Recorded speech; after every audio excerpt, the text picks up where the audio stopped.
지역의 이슈를 만나는 시간 헬로 이슈 토크 시작합니다. 소나무 에이즈로 불리는 제선충병이 전국적으로 확산하고 있습니다. 우리 경북은 피해 고사목이 지난해보다 40% 증가할 것으로 예상되는데요. 이 시간 이슈 토크에서는 소나무 제선충 피해 현황과 함께 지자체별 대응 방안을 살펴보겠습니다. 지역 공공정책연구원 기화서 박사와 함께합니다. 안녕하십니까? 네, 기화서입니다. 안녕하십니까? 네, 반갑습니다. 네. 현재 소나무 제선충이 전국적으로 확산하고 있는 상태인데요. 우선 피해 현황부터 짚어주시죠. 심각합니다. 먼저 전국적인 현황을 보면 산림청 발표 지난 9일이죠.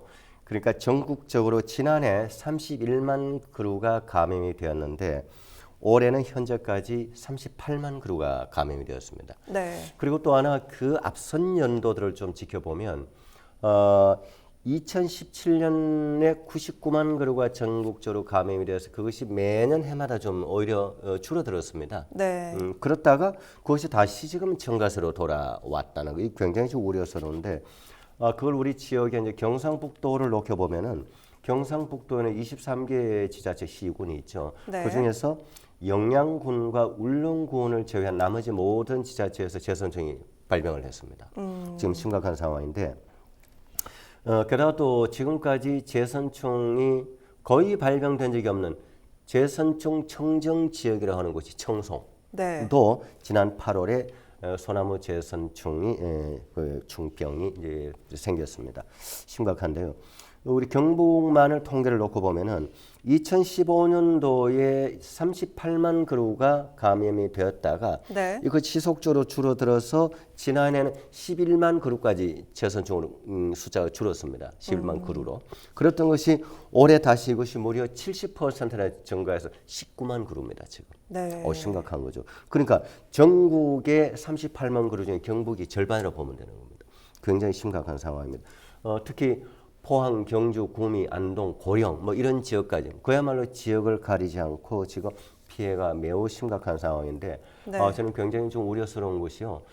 우리 경북 울진에 가면 금강송 군락지가 있습니다. 네. 소나무 중에 금강송이라는 나무가 있어요. 네. 그야말로 소나무 중에도 아주 좋은 소나무. 네. 그야말로 조선시대는 국가에서 관리했던 그런 궁궐을 짓는 데 쓰는 그런 이 재질의 소나무가 금강송인데 금강송 추산지 군락지가 있는 경북 울진에까지는 정말 가면 안 된다라는 저는 굉장히 좀 개인적으로는 저는 이 금강송 우리 국가적으로 대단히 중요한 이 자원이기 때문에 굉장히 네. 저는 좀 노심초사 지금 뉴스를 지켜보고 있으면서 오늘 또 이 얘기를 하는데요.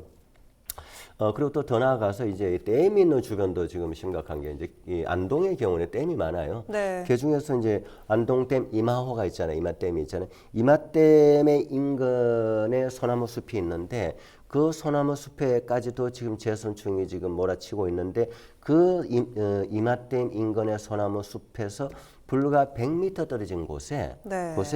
안동시가 보호수로 지정한 굉장히 오래된 나무, 그러니까 수령 470년이 된 안동시가 보호수로 지정 이 소나무에도 혹시나 하는 지금 위험한 상황입니다. 네. 정말 어떻게든 빨리 좀 이 방제가 좀 되었으면 좋겠는데 그래서 어쨌든 경상북도도 지난해 가을부터 올해 상반기까지 그야말로 31만 그루를 제거를 했어요. 네. 그야말로 제거 외에는 방법이 없는 겁니다. 지금 현재 추세로 보면은 경북에서 올해는 내년 봄까지 봐서는 50만 그루 정도를 제거해야 되지 않느냐. 네. 이런 정도 예측인데 이러다 보니까 어쨌든 간에 내년 3월까지 제선충병에 대응하기 위해서의 예산이 지금 너무나 특부족이기 때문에 중앙정부 예산을 건의해 놓은 상황입니다. 네. 네. 그런데 이 소나무 제선충병에 걸리게 되면 소나무가 100% 죽는다고 하는데 감염이 됐을 때는 어떤 증상이 나타나는지 그리고 감염 경로는 또 어떻게 되는지 궁금합니다. 먼저 이제 감염이 됐을 때 우리 눈에 보이는 시각적인 우리가 보통 이렇게 걸어가다 보면 소나무는 어때요? 우리가 보통 푸르게 푸르고 푸른 네. 이 푸른 것이 소나무인데 소나무 붉은색을 띱니다. 제선충병에 걸렸다고 봐야 됩니다. 그러면 이제 거의 막 그 정도 되면 거의 고사 단계라고 봐야 돼요. 네. 보통은 이제 이 붉은색으로 가기 전에는 보통 제선충병에 감염이 되면 한 6일 정도 지나게 되면 일단 나무가 처져요. 그리고 이것이 한 20일 정도 지나면 잎이 시들게 되고 그리고 30일이 되면 이 색깔이 이제 붉어지면서 결국 고사를 합니다. 네. 그래서 오프닝에서 이제 소나무 에이즈라고 얘기하셨죠? 네. 그야말로 소나무 에이즈입니다. 100% 고사입니다.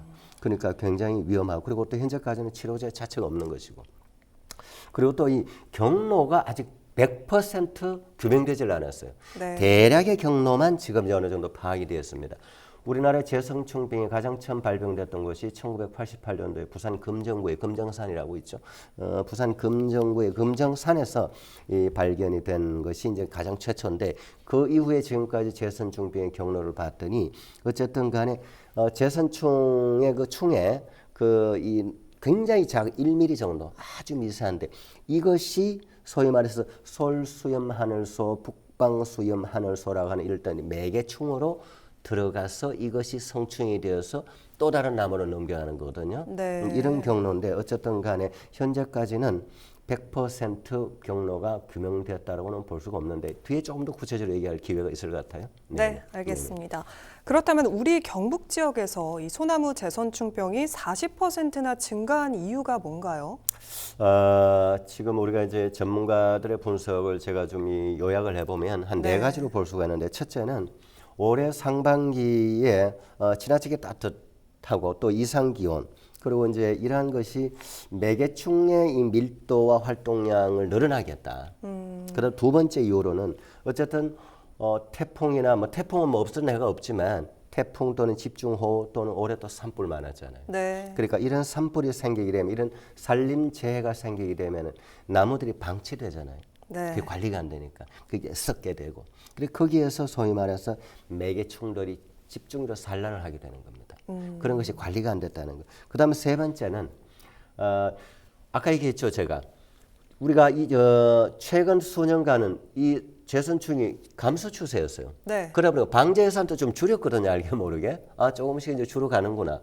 그런 차제에 수년 동안 코로나가 생기다 보니까 모든 예산이 코로나로 예산이 편성이 되다 보니까 네. 방제 예산이 줄어서 집중적인 관리를 못한 부분도 있다. 라는 거고 또 하나는 이런 부분이 있어요.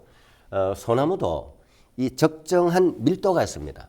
예를 들어서 1헥타르에 600그루 정도의 소나무가 성장하는 것이 가장 좋은데 네. 이것이 예를 들면 경북 포항의 경우에는 포항의 어떤 산에 소나무 군락지를 보면 1헥타르에 1,500그루 정도 소나무가 식생하는 거예요. 그러면 소나무들도 각각 자기가 물을 빨아먹을 거 아닙니까? 네. 그럼 수분과 또 그 영양분, 양분이 있다는 거예요. 그것을 서로 획득하기 경쟁을 하는 거죠. 그러다 보면 소위 말해 식생의 건강미가 소나무 자체 식생의 건강미가 떨어진다는 거죠. 이런 부분들 요약하면 한 네 가지 정도가 네. 우리 경북에 집중적으로 지금 발생하고 있는 원인 아닌가라는 생각을 하게 됩니다. 네. 소나무 재선충이 이렇게 계속해서 확산이 되는 만큼 예방이 참 중요할 것 그렇죠. 같은데요. 예. 이러한 상황에서 산림청에서는 어떤 식으로 대응을 하고 있는지 궁금합니다. 먼저 산림청에서 대응하고 있는 몇 가지 얘기를 드리고 네. 좀 제가 보완을 좀 할게요. 먼저 산림청에서 일단은 매년 가을 이맘때부터 해서 그 익년도 봄 4월 정도까지 네. 재선충 관련된 집중 그 관리 기간으로 설정을 합니다. 해서 가장 핵심적으로 하는 것은 바로 올해도 했죠. 지난 10월 11일 정부 대전청사에서 중앙재난상황실에서 전국의 각 시도에 산림 관련되는 담당국이 있어요. 이제 네. 담당자들하고 영상으로 어쨌든 점검 회의를 하고 가장 심각한 지역이 어디냐를 파악을 해서 그 심각한 지역에서 그것이 파급되지 않도록 방지를 한다든지 소위 말해 이제 예찰한다 그래요 미리 이런 것들 그리고 또 이제 뭐 주로 드론을 활용해서 지금 이제 예찰을 한다든지 네. 이러한 전국적인 노력은 합니다.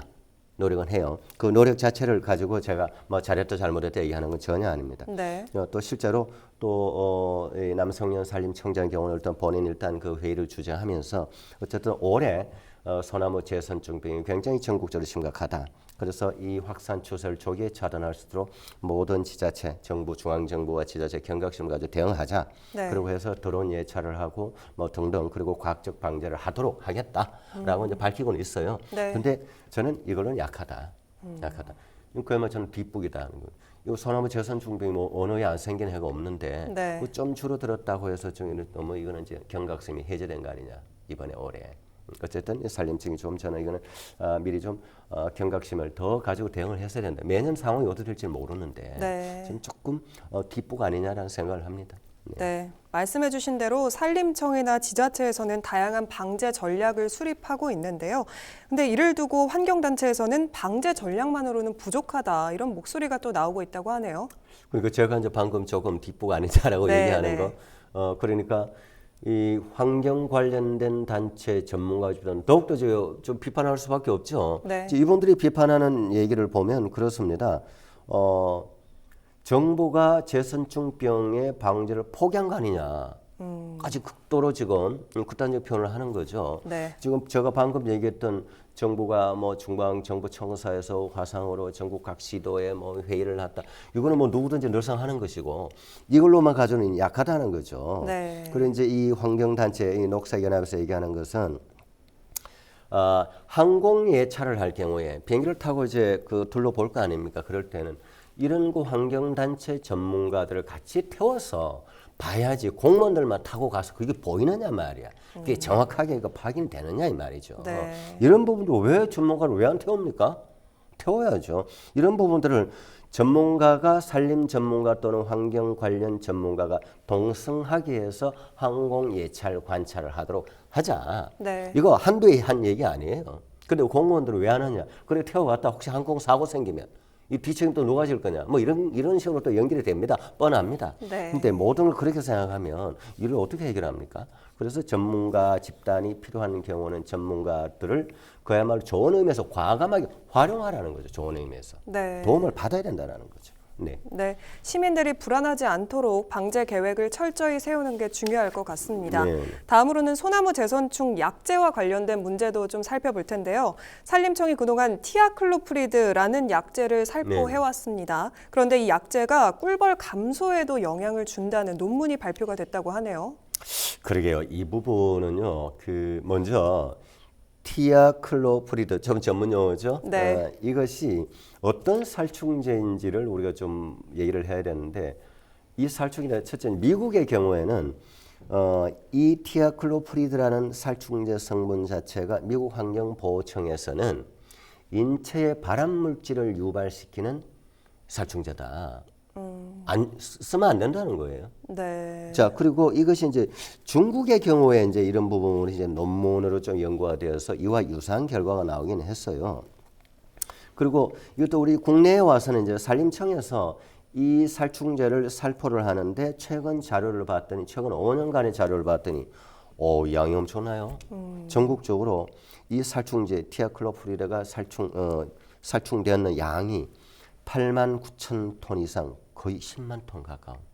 그러니까 전국의 이 소나무 군락지에 거의 뭐 쏟아붓다시피 뿌렸다고 봐야 되는 거죠. 네. 엄청난 양이에요. 근데 이제 이게 문제가 뭐냐면 이렇게 뿌려지다 보니까 보통 이제 양봉을 하는 양봉업자들이 주로 산중턱 또는 산 이 아래쪽에서 주로 이제 이 양봉을 많이 하거든요. 네. 그러니까 이 양봉이 지금 안 된다는 거죠. 양봉의 이 생산량이 엄청나게 줄어들었는데 알고 봤더니 원인이 이거 아니냐. 이 티아클로프리드를 지나치게 살포를 해서 이러한 양봉의 생산량이 줄어들었다. 뭐 생산이 줄어들었다는 다시만 꿀벌의 숫자가 줄어들었다. 그 네. 숫자가 보면 전국에서 엄청납니다. 60억에서 한 80억 마리 정도가 줄어들었다. 그 원인은 뭐냐? 이거다라고 얘기를 하는 거죠. 근데 이 부분에 대해서 이 산림청에서는 현재까지 공식 입장을 내놓지 않고 있습니다. 네. 인과관계를 본인들도 정확하게 확인을 못했다는 거죠. 그리고 전문가 저는 그야말로 검역 조사가 이루어지지 않았다라고 저는 보는 거죠. 네. 자신이 없다는 거죠 아직까지는. 네. 그리고 경상북도도 마찬가지죠. 경상북도 중앙기관인 정부부처 산림청에서 공식 입장을 내놓고 못 내놓는데 경상북도가 무슨 입장을 내놓을 수 있겠어요? 이런 전문적인 부분에 있어서 그 상황이 이런 상황입니다. 그러다 보니까 이런 대안이 좀 있어줘야 된다. 네. 첫째, 이 소나무 재선충 근본 해결을 위해서 해결이라고 생각을 하고 사용했던 티아클로프리드 이 약제가 과연 유용한 것이냐 이것이 이런 부분에 대해서 첫째 먼저 검증을 좀 해야 된다. 네. 먼저 전문가 검증을 좀 해야 되는 것. 그다음 또 하나는 어떤 대안이 또 있어야 되냐면은 그러면 재선충에 좀 강한 소나무 품종도 있지 않겠냐 이 말이죠. 네. 그 예를 들어서 이제 미국의 소나무 품종 중에서 한 세 가지 있다고 그러네요. 보니까 이제 리기다, 방커스, 테다라고 하는 이제 이쪽에 이제 소나무 이름인데 이런 그 이 소나무들을 좀 우리가 가져와서 품종을 가져와서 좀 네. 심을 필요가 있지 않느냐.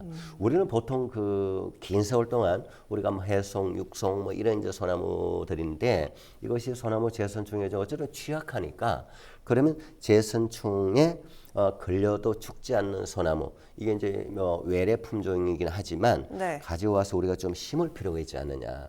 그 소나무 제선충병에 걸려가 이거 하나 베어내는데 들어가는 비용이 예산 한 10만 원 정도 된다고 그래요. 그럼 이게 올해만 해도 지금 뭐 경북만 해도 38만 그루 그리고 대한민국 전국에 지금 한 60만 그루를 배운 돈이 얼마인가요?